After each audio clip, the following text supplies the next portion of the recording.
Assalamualaikum warahmatullahi wabarakatuh. Yang terhormat Ibu Desi selaku dosen pengampu mata kuliah Survei Konsumsi Pangan dan juga teman-teman yang kami sayangi.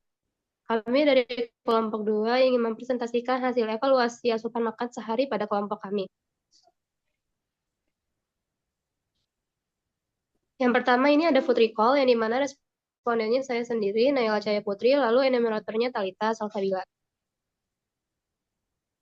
Di sini terdapat analisis asupan makan pada metode food recall yaitu yang berdasarkan Nutri Survey.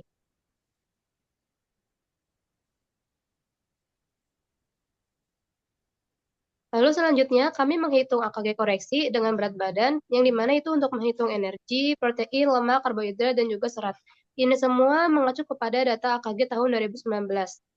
Lalu setelah dihitung kami mendapatkan hasil yang dimana berdasarkan klasifikasi acuan standar gizi dari Cut-off Depkes tahun 1990 dan 1996 serta survei diet total tahun 2014 diperoleh bahwa asupan protein dan lemak menunjukkan status gizi yang normal atau baik. Namun, mayoritas zat gizi makro lainnya seperti energi, karbohidrat, dan serat dikategorikan dalam kondisi defisit sedang hingga sangat kurang, baik menurut standar Depkes maupun hasil survei diet total 2014. Selanjutnya, kami juga menghitung nilai zat gizi mikronya, vitamin dan mineral, yaitu terdiri dari vitamin A, vitamin C, mineral, serta kalsium, zat besi, seng, natrium, dan juga asam folat. Perhitungan ini juga mengikuti data yang mana mengacu pada AKG 2019.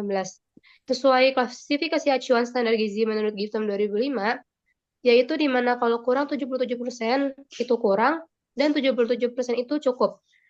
Dan hasil yang kita dapatkan pada data ini yaitu dari vitamin A, vitamin C, kalsium, besi, seng, natrium, dan juga asam folat itu menunjukkan data bahwa mengalami kekurangan.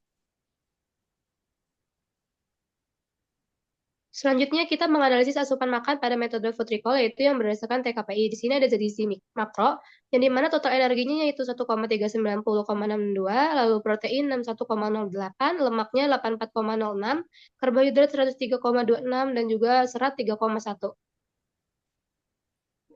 Selanjutnya juga ada zat gizi mikronya. Di sini ada beberapa zat gizi mikro dan juga ada catatan yang dimana bahwa ada beberapa zat gizi mikro yang tidak tertera di TKPI.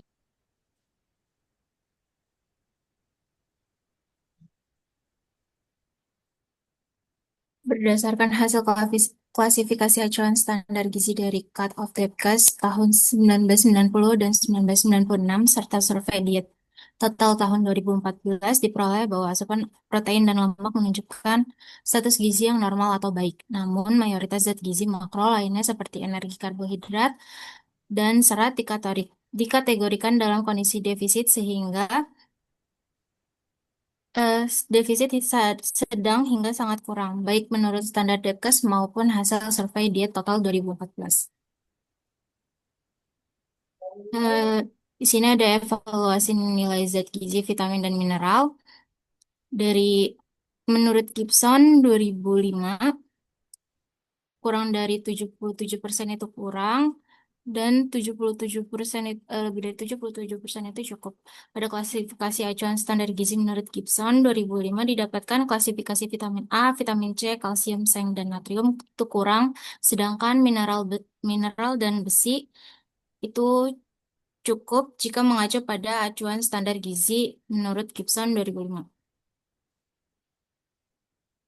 Untuk perbedaan antara Nutrisurvey dengan PKPI pada Food Recall 24 jam, yaitu eh, terdapat beberapa perbedaan bahan di siomay, terutama untuk Nutrisurvey langsung dimasukin aja data siomay-nya, kecuali untuk TKPI itu dibedakan menjadi ikan dan tepung terigu, dan juga dapat dibedakan dari perbedaan nilai zat gizi makro dan mikronya.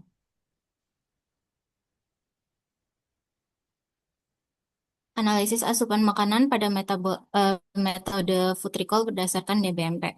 Didapatkan makanan pokoknya itu ada 4P, hewaninya 3,5 P, nabatinya 1,5 P, sayurannya 1/4 P, susu 1P, minyak 10P, gula 1P dengan total 1743,75 kalori, proteinnya 146,25 gram, lemaknya 23,5 gram, dan karbohidratnya 186,75 gram. Pada perhitungan asupan sarapan, eh, dihasilkan 755 kalori untuk energi, proteinnya 15 gram, lemaknya 58 gram, karbohidratnya 80 gram. Ini untuk di snack dan makan malamnya. Jadi total keseluruhannya itu didapat energi 1743 dan 75,75 kalori, proteinnya 146,25 gram, lemaknya 23,5 gram, dan karbohidratnya 186,75 gram.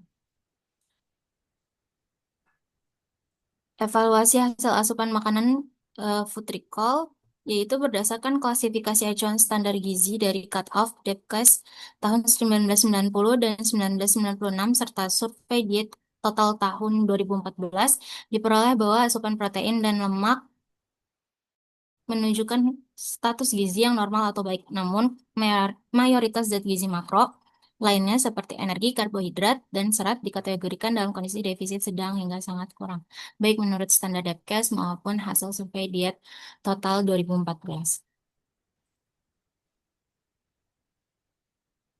Selanjutnya ada Selanjutnya ada food record yang respondennya saya sendiri, Naira Zurabelva, dan enumeratornya ada Syamaila Diandra Feranti. Yang ini merupakan analisis asupan makan pada metode food record berdasarkan data Nutrisurvey. Ini untuk vitaminnya. Lalu ada evaluasi hasil asupan makan food record berdasarkan klasifikasi acuan standar gizi dari Cut-off Depkes tahun 1990 dan 1996 serta survei diet total tahun 2014 diperoleh bahwa asupan energi, protein, lemak, karbohidrat, dan serat menunjukkan status gizi yang normal atau baik sesuai yang ada di gambar tersebut. Selanjutnya ada evaluasi nilai zat gizi vitamin dan mineral pada metode food record 72 jam meliputi vitamin A, vitamin C, serta mineral, kalsium, zat besi, seng, natrium, dan asam folat. Menurut Gibson, kurang dari 77% itu kurang, serta 77% itu cukup. Pada klasifikasi acuan standar gizi menurut Gibson 2005, didapatkan klasifikasi vitamin A sampai dengan mineral asam folat mengalami kekurangan jika mengacu pada acuan standar gizi menurut Gibson 2005. Selanjutnya ini ada analisis asupan makan pada metode food record berdasarkan TKPI.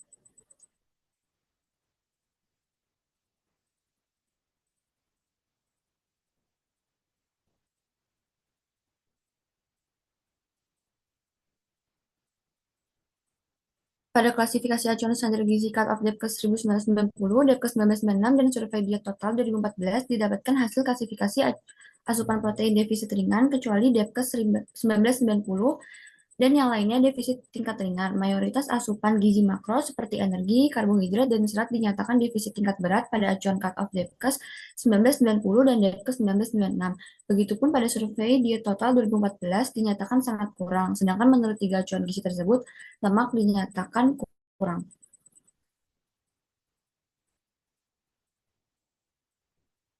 Mai. Selanjutnya ada evaluasi nilai zat gizi, vitamin, dan mineral pada food record meliputi vitamin A, vitamin C, serta mineral, kalsium, zat besi, seng, dan natrium. Data mengacu pada AKG 2019. Pada klasifikasi acuan standar gizi menurut Gibson 2005, didapatkan klasifikasi berikut. Semua cukup kecuali vitamin C. Dari sini dapat disimpulkan bahwa semua asupan zat gizi mikronyonya Nahira Azura Belva sudah cukup jika mengacu pada acuan standar gizi menurut Gibson 2005. Perbedaan antara Nutrisurvey dengan TKPI pada food record selama 3 hari. Terdapat beberapa perbedaan Tidak terdapat perbedaan bahan pada TKPI dan Nutrisurvey. Berikutnya terdapat analisis asupan makan pada metode food record berdasarkan DBMP.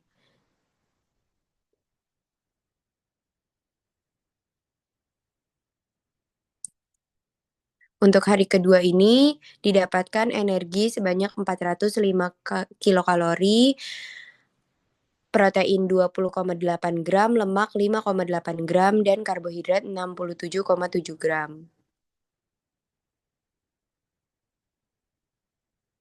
Dan untuk hari ketiga, energi 750 kalori, protein 35 gram, lemak 26 gram, dan karbohidrat 132 gram. Evaluasi hasil asupan makan food record. Berdasarkan klasifikasi acuan standar gizi dari Cut of Depkes tahun 1990 dan 1996, data survei diet total tahun 2014 diperoleh bahwa semua asupan gizi menunjukkan status gizi sangat kurang.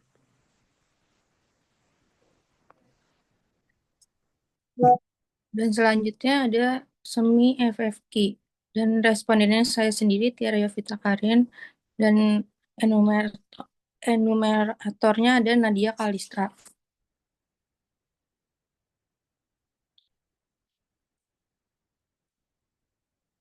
Dan di sini ada analisis asupan makanan pada metode semi FFQ berdasarkan data NutriSurvey. Dan ini ada vitaminnya.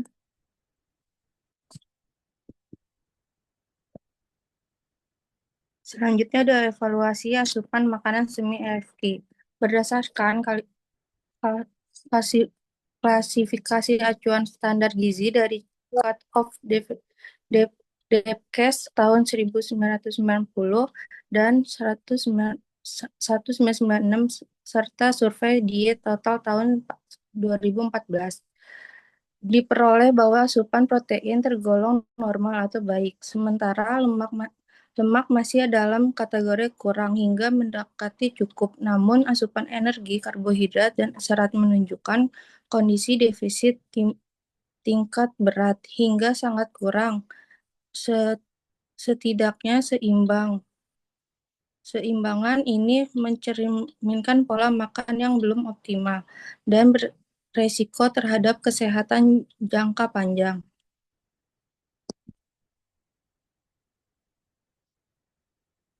Evaluasi nilai zat gizi, vitamin, dan mineral Nona Tiara pada metode semi FFQ meliputi vitamin A, vitamin C, serta mineral kalsium, zat besi, seng, natrium, dan asam folat. Data mengacukan pada AKG 2019. Berdasarkan evaluasi asupan vitamin A dan C, seng, dan asam folat tergolong cukup karena memenuhi 77% R. Sebaiknya kalsium, zat besi, dan natrium masih kurang dengan tingkat memenuhi 70%.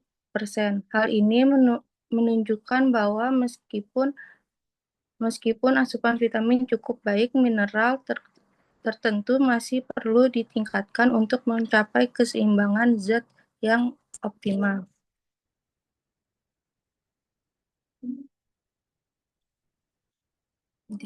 Di sini ada analisis asupan makan pada metode semi FFQ berdasarkan TKPI.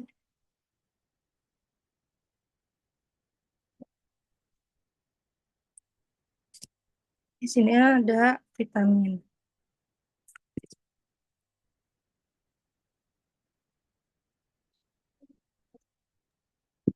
Lalu ada evaluasi hasil asupan makan semi FFQ. Berdasarkan ketiga acuan tersebut, asupan protein dan lemak tergolong baik hingga berlebih, menunjukkan bahwa dua zat gizi ini relatif tercukupi bahkan melebihi kebutuhan. Sebaliknya, asupan energi, karbohidrat, dan serat secara konsisten berada pada tingkat defisit, berat, atau sangat kurang, mengindikasikan masalah kronik dalam pemenuhan sumber energi dan serat dalam pola makan.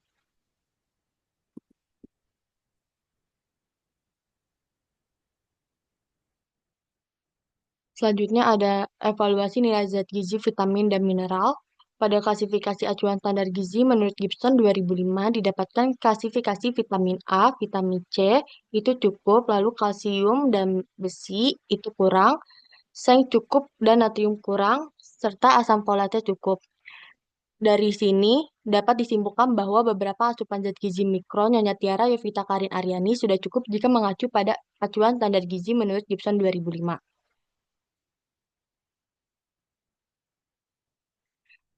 Selanjutnya, perbedaan antara Nutri-Survey dan TKPI pada semi FFQ yaitu nilai hasil zat gizi, nilai gizi makro dan mikronya. Lalu perbedaannya, Nutri-Survey terdapat jagung kuning segar, ikan segar, dan wortel segar. Lalu di TKPI terdapat jagung kuning mentah, ikan gurame, serta wortel rebus.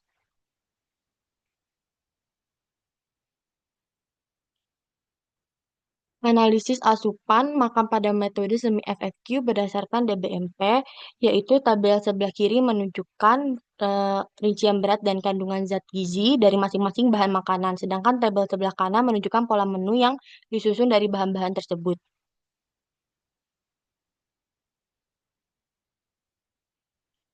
Terakhir, evaluasi hasil asupan makan semi FFQ berdasarkan ketiga acuan, asupan protein tergolong baik hingga lebih menunjukkan kecukupan yang konsisten. Sementara itu, lemak cenderung kurang hingga defisit sedang, dan asupan energi serta karbohidrat secara konsisten tergolong defisit atau sangat kurang, baik menurut standar Depkes maupun hasil survei diet total 2014. Sekian dari kelompok kami mengenai evaluasi hasil asupan makan. Wassalamualaikum warahmatullahi wabarakatuh.